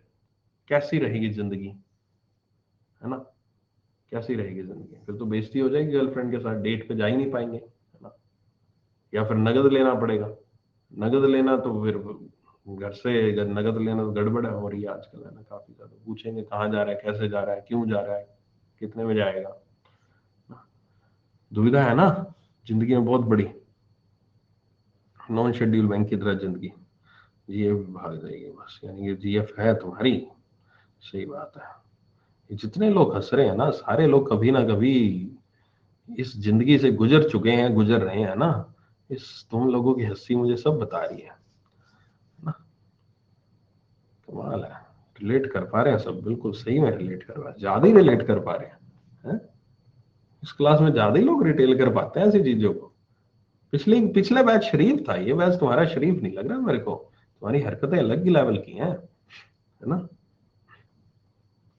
सच में मैं सुबह सुबह आके तुमसे ऐसे ऐसे क्वेश्चन पूछ रहा था, तुम बड़े मतलब अजीब अजीब रिप्लाई दे रहे थे। अलग सा बैच ही है, नया सा अनोखा बैच ही लग रहा है मेरे को तो, ये खतरनाक है। आगे देखते हैं क्या होता है, अभी तो तीसरी क्लास ही है। हैं? अभी तो और तुम मेरे से खुले गए घुलोगे मिलोगे, है ना। फिर तो बस पता नहीं, शायद लास्ट क्लास तक आते हैं तो तुम अपने जीएफ बीएफ का नाम ही ना बता दो मेरे को, है ना।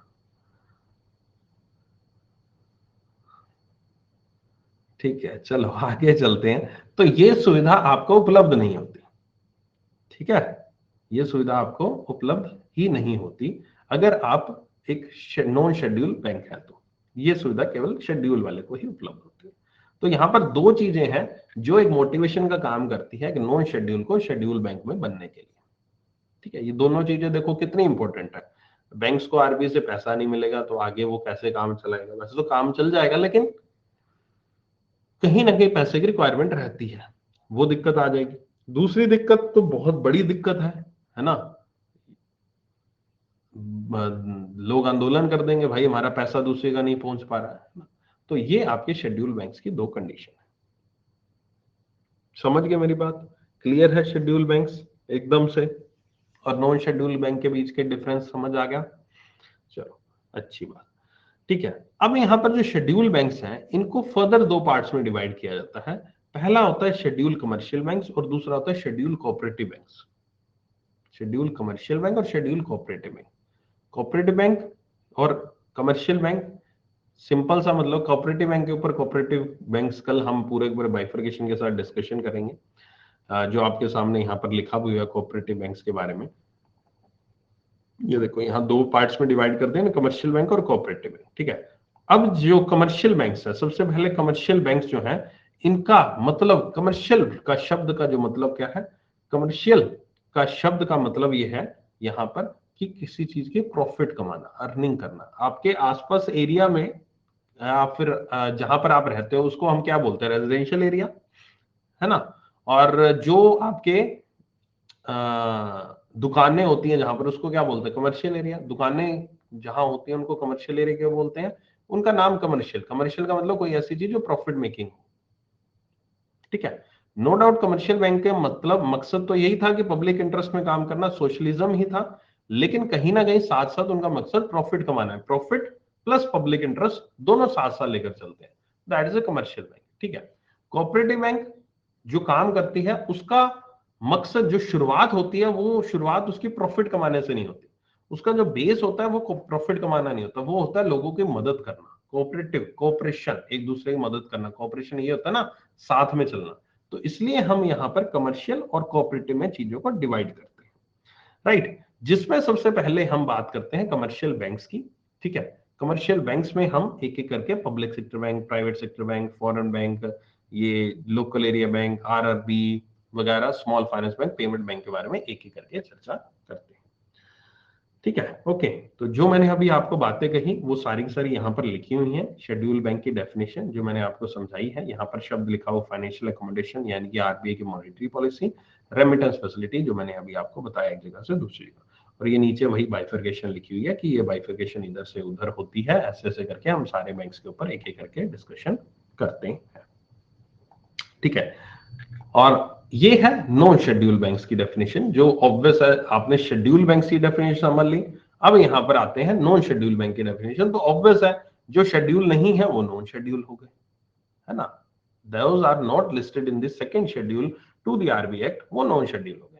इसमें यहां पर मिनिमम कैपिटल रिक्वायरमेंट जो है वो यहां पर गवर्न की जाती है section 11(1) of banking regulation act 1949, and the capital requirement of scheduled banks are governed by section 42(6) of Reserve Bank of India 1934।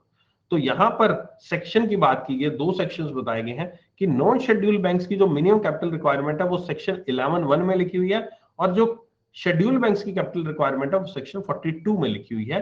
ये यहां पर आपको याद रखना है, दोनों के दोनों सेक्शन यहां पर, ठीक है। दोनों के दोनों सेक्शन आपको याद रखने हैं।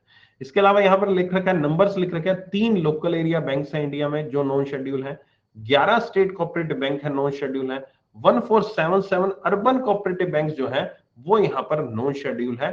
ये संख्या घटती रहती है, बढ़ने का मतलब नहीं है, बढ़ने का तो आरबीआई को यहाँ लाइसेंस दे नहीं रहा, घटती रहती है, क्योंकि आरबीआई यहाँ पर आए ना दिन आप देखते होंगे कि इस कोऑपरेटिव बैंक को यहाँ पर बंद कर दिया गया, इस कोऑपरेटिव बैंक को बंद कर दिया गया, वगैरह वगैरह। तो ये संख्या कम ही होती रहेगी आपकी आने वाले डेट में, ठीक है। फिलहाल अगर याद करना है तो इन संख्या को याद रख लो, मुझे नहीं लगता एग्जाम में आपसे ये संख्या पूछी जाएगी, ठीक है। पूछी गई तो ज्यादा ये पूछ लेंगे लोकल एरिया बैंक या स्टेट कोऑपरेटिव बैंक कितने हैं, ठीक है। तो ये यहां पर आपका डाटा जो दे रखा है, इसको डाटा को वो मत समझना कि हाँ यही डाटा है, इसमें हो सकता है आपका एग्जाम आए तब तक डाटा बदल जाए, लेकिन इसलिए ऐसे क्वेश्चन एग्जाम में आते भी नहीं है और ना ही आएंगे कि भाई आज की डेट में कितना है वगैरह वगैरह, नहीं। सेक्शन वैक्शन पूछता है, नंबर्स कभी नहीं पूछे, ठीक है। तो ये यहाँ पर आपका district central cooperative banks are not accorded schedule status by the RBI,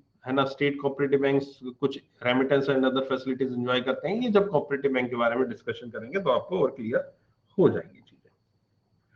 चलो सबसे पहले अब आई होप कि शेड्यूल नॉन शेड्यूल क्लियर है सभी कुछ चीजें।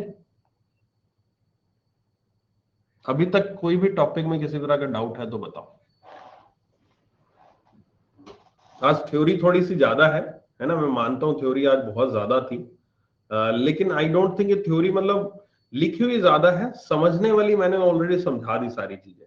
आई डोंट थिंक कि कुछ आपको उसमें समझने में कहीं दिक्कत आएगी, है ना, ठीक है।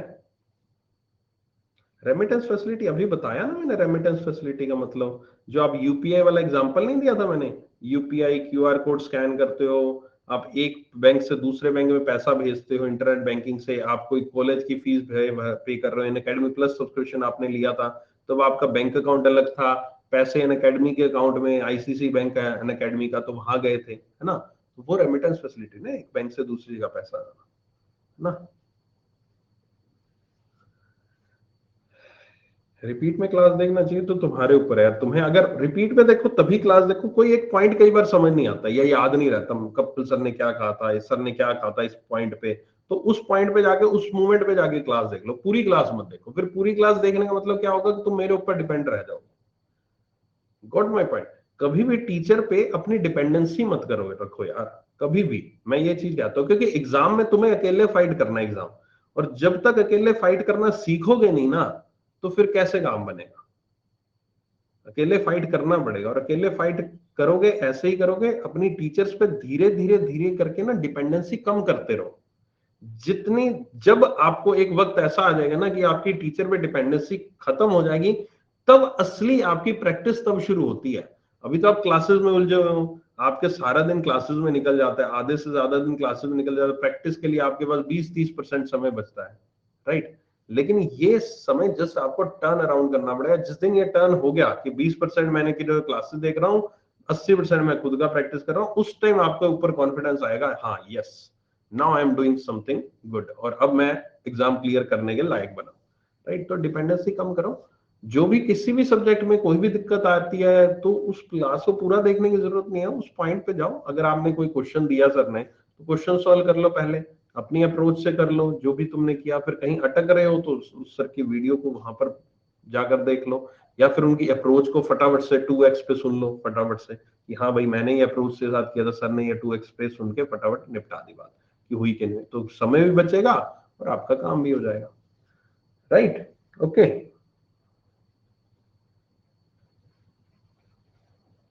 कोई मिनिमम कैपिटल की कोई रिक्वायरमेंट नहीं, उन्होंने कुछ जिक्र नहीं किया, उन्होंने सिर्फ सेक्शन 11(1) लिखा हुआ वहां पर।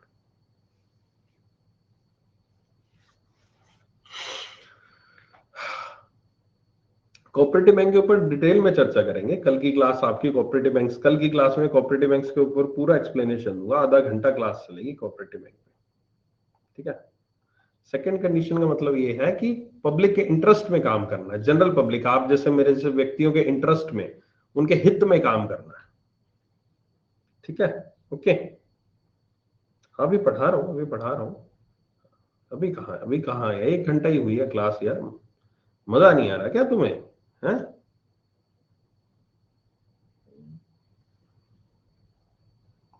हाँ, कल तो वैसे भी संडे है, ठीक है।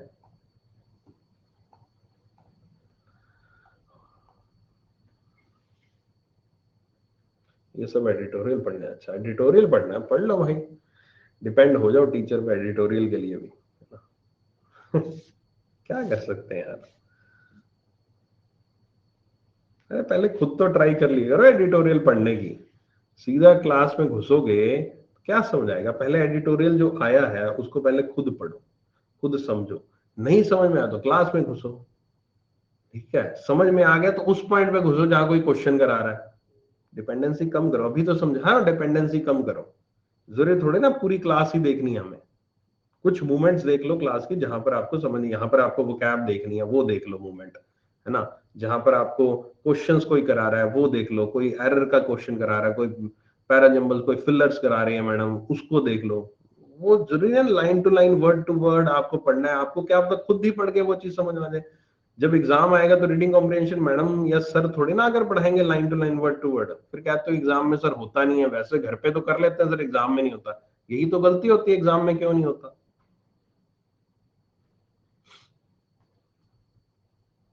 है ना। नहीं, संडे को क्लास नहीं होती, इसलिए मैं आज इतना सारा करा रहा हूँ। थ्योरी है पूरी, आराम से संडे को पढ़ना।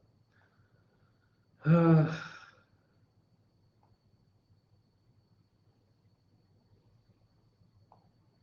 निकाल लो पीडीएफ, निकाल लो,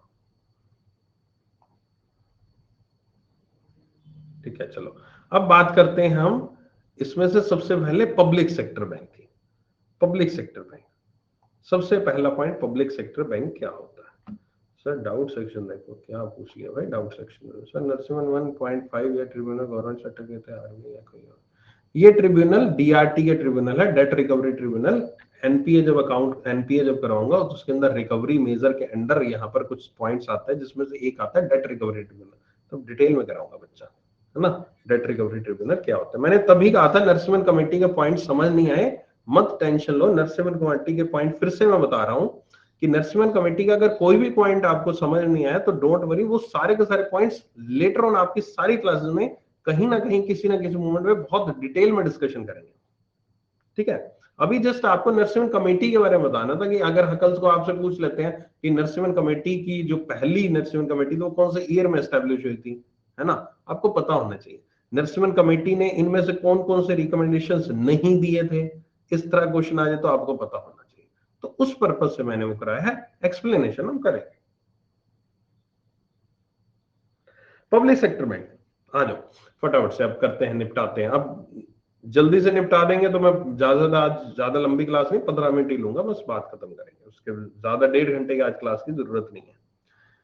पब्लिक सेक्टर बैंक्स क्या होता है? पब्लिक सेक्टर बैंक्स ऑब्वियस है, ऐसे बैंक्स होते हैं जिसमें गवर्नमेंट का जो हिस्सा होता है 51% से ज्यादा होता है। ठीक है, 51% से ज्यादा होता है, उसको हम यहाँ पर पब्लिक सेक्टर बैंक कहते हैं। सिंपल सी सरल भाषा में हम बात करें तो पब्लिक सेक्टर बैंक में सबसे पहला बैंक जो हम जानते हैं, जिसको हम समझते हैं, वो स्टेट बैंक ऑफ इंडिया नाम आता है आपका, है ना। स्टेट बैंक ऑफ इंडिया, जो कि state bank of India act 1955 के तहत बनाया गया था। 11 नेशनलाइज्ड बैंक जो कि banking companies acquisition and transfer of undertaking act 1970-1980 के तहत बनाए गए थे। स्टेट बैंक ऑफ इंडिया का एक सब्सिडरी एक्ट 1959 भी आया था, जब यहाँ पर 7 सब्सिडरीज बैंक यहाँ पर स्टेट बैंक ऑफ इंडिया की बनी थी। स्टेट बैंक ऑफ इंडिया की 7 सब्सिडरीज थी। सब्सिडरीज यानी कि कुछ छोटे ऐसे बैंक जिसमें स्टेट बैंक ऑफ इंडिया का हिस्सा था। और अगर आप थोड़े से पुराने जमाने के व्यक्ति हैं, मेरी तरह थोड़े से बुजुर्ग हैं, तो आपको डेफिनेटली आपने कहीं ना कहीं इन बैंक्स के बारे में बोर्ड या कोई बैनर या आसपास आपने इन बैंक्स को जरूर देखा होगा। ठीक है, और वो थे यहाँ पर आपके, जिनमें आपके state bank of Hyderabad, state bank of Patiala, state bank of Travancore, state bank of Mysore, state bank of Bikaner Jaipur, ये कुछ बैंक्स यहाँ पर, state bank of Saurashtra, state bank of Indore, ये सारे सारे यहाँ पर आपके एरिया में थे। लाइक मेरे एरिया में एसबीबीजे बहुत ज्यादा, मेरे एरिया में एसबीआई था ही नहीं। मेरे एरिया में एसबीआई की ब्रांच, मेरे शहर में एसबीआई की ब्रांच गिनती की 1 या 2 थी, और आज की डेट में मेरे शहर में एसबीआई की ब्रांचेस 12 हो चुकी है ना। तो वो सारी की सारी जो एसबीबीजे की ब्रांचेस थी वो स्टेट बैंक ऑफ इंडिया में मर्ज होगी, राइट। तो ये सारे के सारे बैंक्स लेटर ऑन यहाँ पर मर्ज किए गए। पहले 2008 में मर्जिंग हुआ था सौराष्ट्र का, जो गुजरात का था, और इंदौर जो एमपी में था आपका, इनका मर्जिंग हुआ था आपका स्टेट बैंक ऑफ इंडिया में। और फिर लेटर ऑन 2017 में बाकी जितने भी स्टेट बैंक थे सब्सिडरी, वो सारे सारे मर्ज कर दिए गए। इवन उस टाइम पे स्टेट बैंक ऑफ इंडिया के पीओ की वैकेंसीज अलग आती थी, स्टेट बैंक ऑफ इंडिया की सब्सिडरी की वैकेंसीज अलग आती थी मेरे टाइम पर, है ना। एसोसिएट्स बैंक बोलते थे, एसबीआई पीओ की वैकेंसीज एंड एसबीआई एसोसिएट की वैकेंसीज, है ना। और एसबीआई पीओ की वैकेंसी जिसकी क्लियर हो जाए तो ऑल इंडिया पोस्टिंग है ना। और एसबीआई सब्सिडरी की वैकेंसीज ऐसी होती थी जैसे आपकी आरआरबी की वैकेंसीज है ना, वैसी होती थी, क्योंकि हमें चूज करना होता था। जब फॉर्म फिल करते थे तो चूज करना पड़ता था कि आप एसबीबीजे में जाना चाहते हो या कौन से बैंक में जाना चाहते हैं। तो ऑब्वियस है, मान लीजिए मैं राजस्थान को, तो मैं एसबीबीजे चूज करता हूँ, मेरे को होम पोस्टिंग मिल जाती थी, मतलब उस टाइम स्टूडेंट्स को ऐसे होता था। तो पीओ की जॉब और होम पोस्टिंग के साथ और क्या चाहिए, उस टाइम पे ये बढ़िया चीज थी। लेकिन फिर धीरे धीरे स्टेट बैंक ऑफ इंडिया को समझ में आने लगी ये हरकतें नए बच्चों की, है ना, और उन्होंने बंद कर दिया इसको। अब आप सोच रहे हो काश सर हमारे हमारे अभी भी होते, है ना, सब्सिडरी बैंक्स, हम भी घर पे पोस्टिंग करते। स्टेट बैंक ऑफ पटियाला, पूरी जिंदगी भर स्टेट बैंक ऑफ पटियाला के लोग पूरी जिंदगी भर पंजाब में घूमते रहते थे, पूरी जिंदगी भर एसबीबीजे वाले लोग राजस्थान में घूमते रहते थे। स्टेट बैंक में ले लो और होम पोस्टिंग में ले लो, बढ़िया, और इससे बढ़िया मौज थी नहीं लोग। वाकई में स्टेट बैंक ऑफ सौराष्ट्र के लोग गुजरात में घूमते रहते थे। चलो आगे चलते हैं। 1969-1980 की बात की गई, it result in formation 27 nationalised bank, जो हमने पढ़ा था। उसके बाद न्यू बैंक ऑफ इंडिया को यहाँ पर पंजाब नेशनल बैंक में मर्ज कर दिया गया 1993 में, ये मैंने आपको पढ़ाया था। और 2017 और 2020 के बीच में बहुत सारे मर्जर हुए, बहुत सारी चीजें देखने को मिली, और प्रेजेंट में यहाँ पर ये सारे के सारे पब्लिक सेक्टर बैंक जो है वो 11 आ चुके हैं। ये सब चीजें आपको अभी लेटेस्ट हाल ही की अमेंडमेंट है और आपको पता भी होंगी। ये आपके सामने एक चार्ट है छोटा सा, जिसमें आपके सामने लिखा हुआ है बैंक ऑफ बड़ौदा, देना बैंक और विजय बैंक को मर्ज करके बैंक ऑफ बड़ौदा एंटिटी आज की डेट में है।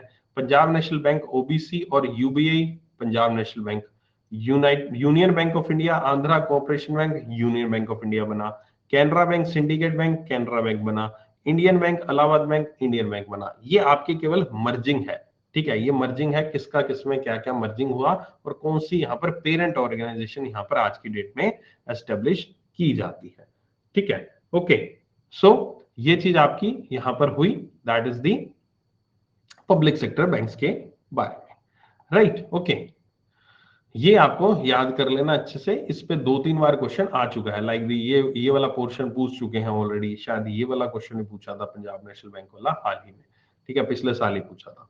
तो ये मर्जिंग वाला डाटा याद रख लेना, कौन सा बैंक किसके साथ घुसा है, किसके साथ मर्ज हुआ है, राइट, ठीक है। चलो अब आगे चलते हैं हम प्राइवेट सेक्टर बैंक के ऊपर, ठीक है। प्राइवेट सेक्टर बैंक किसको कहते हैं? प्राइवेट सेक्टर बैंक उन बैंक्स को कहते हैं जिसमें यहां पर आपके गवर्नमेंट का जो हिस्सा है वो 50% से कम हो। गवर्नमेंट ऑफ इंडिया का उसमें हिस्सा 50% से कम हो यहां पर आपका, और उसको यहां पर आपका कहते हैं प्राइवेट सेक्टर बैंक। ऑलमोस्ट 25 साल तक, जब 14 बैंक नेशनलाइज हुए, तब तक कोई भी प्राइवेट बैंक को लाइसेंस नहीं दिया गया था यहां पर आपका आपका लाइसेंस ही नहीं दिए गए थे। लेकिन नरसिम्हन कमेटी की रिपोर्ट के अनुसार, जिसमें नरसिम्हन कमेटी ने रिपोर्ट में कहा था ना प्राइवेट सेक्टर बैंक को लाइसेंस दिया जाए, हमें अभी पढ़ा था, है ना, कौन से वाले बताया था? नरसिम्हन कमेटी 1 में कहा था, नरसिम्हन कमेटी 2 ने कहा था प्राइवेट बैंक्स को लाइसेंस दो, बताओ।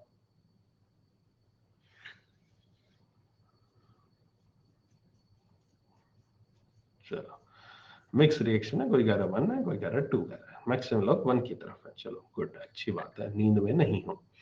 तो यहां पर आपका नींद में नहीं हो, इसलिए नहीं हो क्योंकि जो मैंने क्वेश्चन पूछा उसका क्वेश्चन का आंसर सामने लिखा हुआ है ना, नरसिम्हन कमेटी रिपोर्ट ऑफ 1991। और ट्यूब वाले मुझे समझ नहीं आ रहा भाई साहब, कौन सी दुनिया में सो रहे हो, मतलब पताल में सो रहे हो, आकाश में सो रहे हो, कहाँ सो रहे हो? सामने तो 1991 लिखा हुआ है, फिर भी गलत उत्तर दे रहे हो यार, तुम कमाल होगी यार।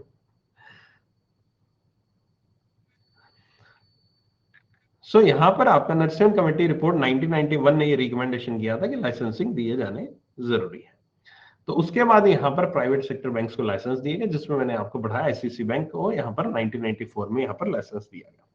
उसके बाद यहाँ पर कुछ प्राइवेट सेक्टर बैंक्स पहले भी यहाँ पर अवेलेबल थे, ऑब्वियस है, ये कुछ प्राइवेट सेक्टर बैंक्स थे, उन्हीं को तो ही 1969 और 1980 में नेशनलाइज किया गया था, और क्या किया गया था पहले। ये बैंक्स ऐसा, ये 1969 1980 में जो बैंक्स आए थे, ये कोई नए बैंक्स नहीं आए थे, ये ऑलरेडी जो बैंक प्राइवेट सेक्टर में थे उनको ही पब्लिक सेक्टर में किया गया था, ठीक है। तो यहां पर at present there are 21 private sector banks in the country, जिनमें से 12 जो है वो ओल्ड प्राइवेट सेक्टर बैंक है, और बाकी जो है न्यू प्राइवेट सेक्टर बैंक है। अब 12 ओल्ड और न्यू प्राइवेट सेक्टर बैंक का मतलब क्या हुआ? ओल्ड प्राइवेट सेक्टर बैंक्स उन बैंक्स को कहा जाता है जो नेशनलाइजेशन से पहले यहां पर आए थे।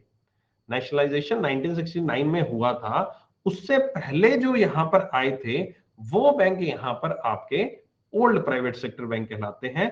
और जो बैंक्स यहां पर जिनको लाइसेंस 1969 1980 के बाद दिया गया था, 1969 के बाद दिया गया था, उनको यहां पर हम न्यू प्राइवेट सेक्टर बैंक कहते हैं, ठीक है। तो ये एक ओल्ड प्राइवेट सेक्टर बैंक और न्यू प्राइवेट सेक्टर बैंक की भी यहां पर आपकी एक बाइफर्केशन होती है। 1993 की बात करूं तो ओल्ड प्राइवेट सेक्टर बैंक जिनकी नेटवर्थ 50 करोड़, नेटवर्थ से यहां पर मतलब कैपिटल से है, जिनकी यहां पर कैपिटल जो है वो यहां पर आपकी 50 लाख 50 करोड़ से यहां पर कम थी, उनको यहां पर एडवाइस किया गया कि आप अपनी कैपिटल को 50 करोड़ तक लेकर आइए 2001 तक। उनको कहा गया 50 करोड़ तक लेकर आइए और फिर फर्दर अपनी कैपिटल को 100 करोड़ तक लेकर आइए। और आज की डेट में कोई भी प्राइवेट सेक्टर बैंक है उसको यहां पर अपनी कैपिटल मिनिमम 500 करोड़ करनी ही करनी है। हर एक बैंक, जितने प्राइवेट सेक्टर बैंक्स हैं, उनकी कैपिटल 500 करोड़ रुपए है इस वक्त। ये यहां पर आरबीआई की गाइडलाइन है। ये यहां पर उस टाइम गाइडलाइन 50 करोड़ से शुरू हुई थी और लेटर ऑन फिर 100 करोड़ पे पहुंची, फिर ये गाइडलाइन आज की डेट में 500 करोड़ पे पहुंची। ये आपका एक प्राइवेट सेक्टर बैंक का यहां पर फंडा आया, ठीक है। उसके बाद यहां पर कुछ और गाइडलाइंस आई, जो लेटेस्ट गाइडलाइन है, जिसके तहत यहां पर कुछ बैंक्स को एस्टेब्लिशमेंट किया गया और भी चीजें यहां पर एस्टेब्लिश की गई। उनमें यहां पर मिनिमम पेड अप कैपिटल, जो कैपिटल है वो 500 करोड़ की रिक्वायरमेंट है, और ये 500 करोड़ को हमेशा के लिए ही मेंटेन करके चलना है, इससे कम उनकी कैपिटल किसी भी वक्त नहीं होनी चाहिए। अगर कोई आरबीआई के पास प्राइवेट सेक्टर बैंक के लाइसेंस के लिए अप्लाई कर रहा है तो उस पर्सन को, उस इंडिविजुअल या उस कंपनी को यहाँ पर एटलीस्ट 10 साल का ऑलरेडी एक्सपीरियंस होना चाहिए बैंकिंग एंड फाइनेंस के फील्ड में किसी भी तरह का, तभी वो इस तरह के बैंक्स के बारे में यहाँ पर बात कर सकता है। अब आप कहोगे सर बैंक का लाइसेंस ही नहीं मिला तो बैंकिंग एंड फाइनेंस की उसको एक्सपीरियंस कैसे? आपने नाम सुना होगा नॉन बैंकिंग फाइनेंशियल कंपनी का, एनबीएफसी का, हम उसकी बात करें। अगर आप एक एनबीएफसी के रूप में हो और अगर 10 साल आप काम कर रहे हो तो यहां पर आप बैंकिंग के लाइसेंस के लिए अप्लाई कर सकते हो। लार्ज इंडस्ट्रियल हाउसेज एलिजिबल नहीं है किसी बैंक को एस्टेब्लिश करने के लिए, और वो यहां पर आपका केवल और केवल 10% ही इन बैंक्स में अगर हिस्सेदारी खरीदनी है तो 10% तक ही खरीद सकते हैं। और अगर फॉरेन से बाहर से पैसा होगा, बाहर की कोई कंपनी इंडिया के बैंक में हिस्सा खरीदना चाहती है तो वो 74% तक ही मैक्सिमम उसमें हिस्सा खरीद सकती है, उससे ज्यादा वो नहीं खरीद सकती। इसके अलावा जो भी बैंक्स जिनको लाइसेंसेस दिया गया है उनको स्टॉक एक्सचेंज पे लिस्ट होना अनिवार्य है 6 साल के अंदर अंदर। ये स्टॉक एक्सचेंज क्या होता है और लिस्टिंग क्या होता है, डिटेल में बात करेंगे किसी कैपिटल मार्केट के चैप्टर में, जब मैं आपको स्टॉक मार्केट के बारे में बात करूंगा। इसके अलावा इन सभी बैंक्स को अपनी 25% ब्रांचेस उन एरिया में ओपन करनी है जहां पर अभी तक कोई भी बैंक नहीं था। अनबैंक्ड रूरल एरियाज का मतलब रूरल एरिया, ग्रामीण इलाका, और ऐसा इलाका जहां पर कोई भी बैंक नहीं है आसपास, उन एरिया में अपनी 25% ब्रांचेस ओपन करनी पड़ेंगी। और जो भी प्राइवेटी सेक्टर के टारगेट हैं या जो भी आरबीआई उनको टारगेट देता है उन टारगेट्स को यहाँ पर पूरा करना पड़ेगा। तो ये कुछ कंडीशन है जो प्राइवेट सेक्टर बैंक्स को यहाँ पर पूरी करनी होती है, और इनको यहां पर एस्टेब्लिश करने के लिए जो टर्म्स एंड कंडीशन आपकी दी गई थी। ठीक है, तो ये आपके पूरी पूरी यहां पर प्राइवेट सेक्टर बैंक और पब्लिक सेक्टर बैंक के बारे में मैंने आपको चीजें बताई हैं। आपके जो एग्जाम रेलेवेंट चीजें हैं वो आपको मैंने बता दी। मैं आगे हम करेंगे बाकी चीजें मंडे को। बाकी मैंने फॉरेन बैंक्स के बारे में स्लाइड इसमें अटैच है, बाकी कुछ अटैच है नहीं, इसको पढ़ लेना, मैं बाकी पढ़ा दूंगा। इनकेस कोई क्वेरी है आपकी तो पूछ सकते हो, अगर क्वेरी नहीं है तो आप जा सकते हो। मैं मेरी तरफ से इजाजत है, मेरी तरफ से क्लास यहाँ पर एंड हो चुकी है। ठीक है, ओके। करंट की क्लास 10:30 बजे करेंगे। Any comments about US bank collapsing condition? करेंगे डिस्कशन यार, मतलब जब टॉपिक कुछ वैसा आएगा ना तो जरूर डिस्कशन करूंगा, है ना। एक वक्त आएगा 2008 के क्राइसिस के ऊपर बात करूंगा, तब मैं समझाऊंगा उसको। मेरे जहन में सारे टॉपिक्स होते हैं बच्चे, बस लेकिन सही समय पर मैं उन चीजों को अपने आप समझा देता हूँ, है ना। तो डोंट वरी, आपको इस कोर्स में ए टू जी सब चीजें मिलेंगी, आप कुछ भी छूटेगा नहीं, लेकिन सही वक्त पे मिलेगा वो चीज। Happy birthday Panna, God bless you. हाँ जी, लेटेस्ट है data. Telegram channel @KK article search कर लो, सीए क्लास 10:30 बजे।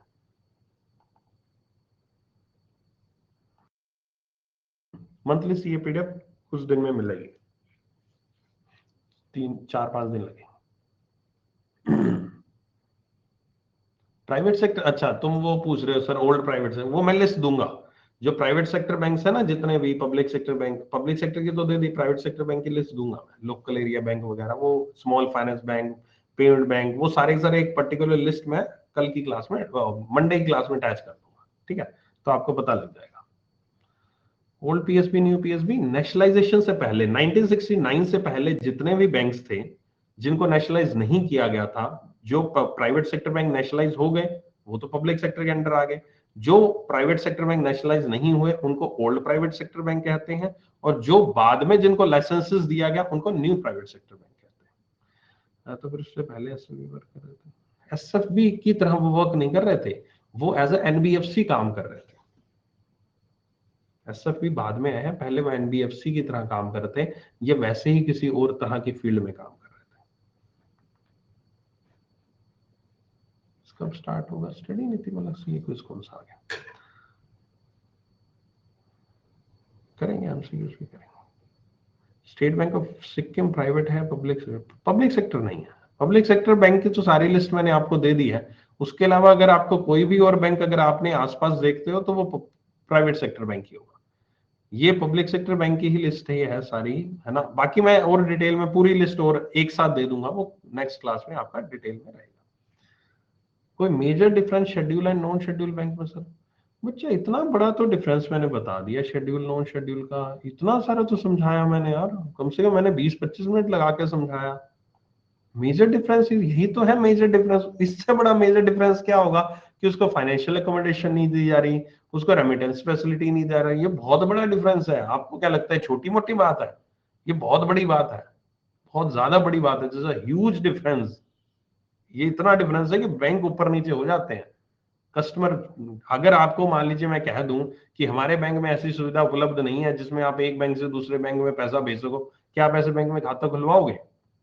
नहीं खुलवाओगे ऑब्वियस।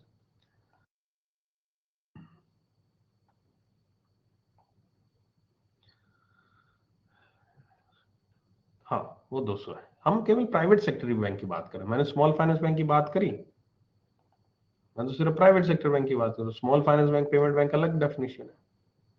फाइनेंशियल अकोमोडेशन होता है जो monetary policy, reserve Bank of India की मॉनेटरी पॉलिसी के तहत आपका जो है पैसा दिया जाता है, आपका जो पैसा दिया जाता है आपका सभी बैंक्स को, उसकी वो होता है फाइनेंशियल अकोमोडेशन। यार कंप्यूटर की इतनी टेंशन क्यों ले रखी है यार? 20 नंबर का आता है, भी फोकस दूसरी चीजों पे, कंप्यूटर पर इतना जोर मत दो यार। बाकी टीचर्स अवेलेबल हैं, रोज का थोड़ा बहुत करोगे तब भी हो जाएगा। नेशनलाइज क्या सारे बैंक्स क्या प्राइवेट थे? फिर कुछ नहीं, सारे बैंक्स प्राइवेटाइज थे, सिर्फ state bank of India public sector था, बाकी सारे प्राइवेटाइज थे। वो मैंने अभी हिस्ट्री में हमने पढ़ा था, वो शायद बहुत सारी चीजें होगी तो इसलिए कुछ ना कुछ स्किप हो गया होगा, जब रिवीजन करोगे तो समझ आ जाएगा।